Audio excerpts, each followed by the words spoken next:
What's up? This is C-Dub with ProducerClubhouse.com, and today I'm going to give y'all some really good stuff, okay? I'm going to give you some tips to help you producing better tracks, all right? If you follow these tips, I'm telling you, your tracking experience is just going to be like, wow, okay? All right, so y'all ready? Let's check it out.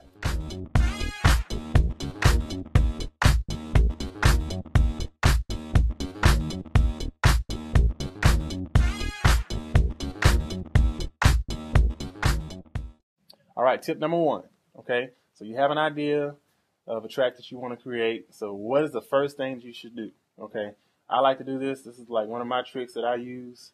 Okay, you ready for it? Tip one, write down every instrument that you think will go good in this type of track. So if you're creating an R&B track or a gospel track or a pop track, write down every single instrument that you think will be good. Piano, bass, drums, bells, whatever it is, write it down, okay? I know it sounds crazy, but I'm telling you, if you do it, it's a great thing. You write it down and you go through and you start with number one, whatever your first thing you did, and you kind of write it down in the order that you would actually track it out. So if you know you always do drums first, then write down drums, bass, keys, organ, guitar, like I said, bells, brass, whatever type of track it is. Then you go through and you just record the bass or record the drums and just go down the list. And just don't stop until you get everything that you wrote down in the song. And it kind of helps you stay focused, because sometimes you may think of a certain thing you want to go in the song, and by the time you have spent I don't know how many minutes trying to figure out everything else, you may have forgotten what you thought about at first. So if you just write it all down first, like I said, write down if you want 8 instruments, write down 1 through 8, and then just write each instrument that you want to put in the track. Okay, tip number 2. After you've done that, then if you're working in Logic or Pro Tools or Reasons or whatever it is you're working in, go through and preset all of your tracks to those instruments that you wrote down. So go ahead and preset all your drum tracks, get them already ready, get your piano ready, get your bass ready, whatever bass patch you're going to use.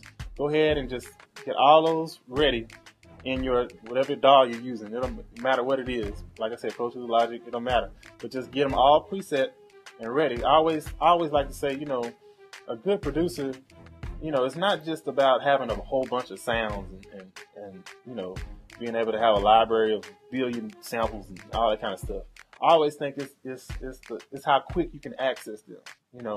Sometimes when those ideas are coming, you have to be able to just get to it real fast. So if you already just go ahead and just preset all your tracks, like I said, with those instruments that you wrote down on a piece of paper or on your iPad or wherever, then once you get ready to track, they'll just be there. And you can just let it flow as you go. Just flow as you go, okay? All right, tip number 3. All right, so you wrote down your tracks. You got them preset in the DAW, whatever DAW you're using, or even if it's on your keyboard, same way. If you're tracking on a motif, Triton, Roland, whatever, you have favorites. All right, so go ahead and get all those favorites ready, okay? And then once you have all that done, you start tracking. You start whatever instrument you want to start with, like I said, whether it be the bass or drums, piano, however you do it. All right. Now, once you start tracking, do not move to the next instrument, okay, until you know that the first one, whatever instrument you're working on, has no flaws. All right. Doesn't mean that it has to be finished.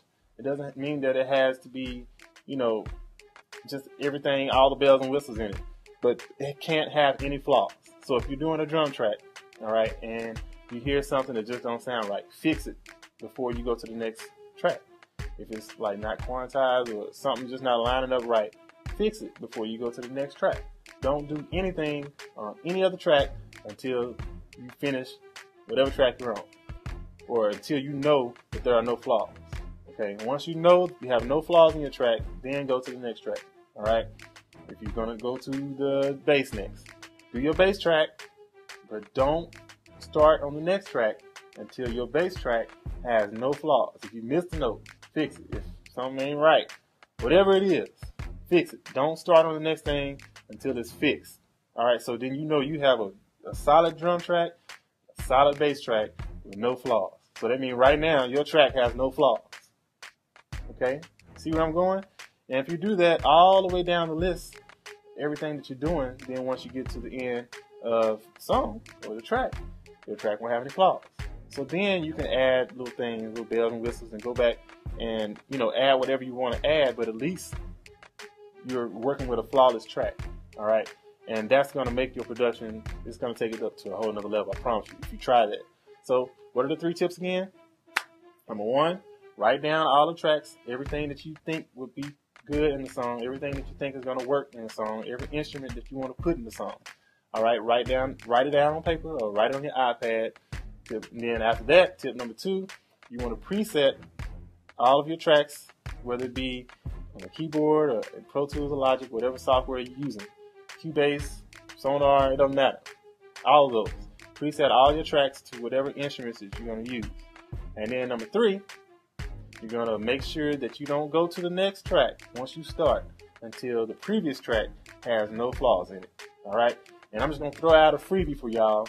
It's a free one, okay? Tip number 4. All right? Once you finish your track, don't just bounce it out and just say, okay, I'm finished. Go ahead and mix it. You would be surprised how a mixed track sounds against a track that's not mixed. I know that sounds like duh, but some people don't try that. You know, go ahead and mix it. EQ that hi-hat or EQ that snare, or, you know, all those little things can make a big difference in the track because you want people to hear all the elements in your track. And sometimes, you know, the software instruments, you know, they need a little tweaking sometimes. So go ahead and EQ and mix everything. You don't have to go like real deep into it, but make it, you know, bring out stuff that you know you want to hear.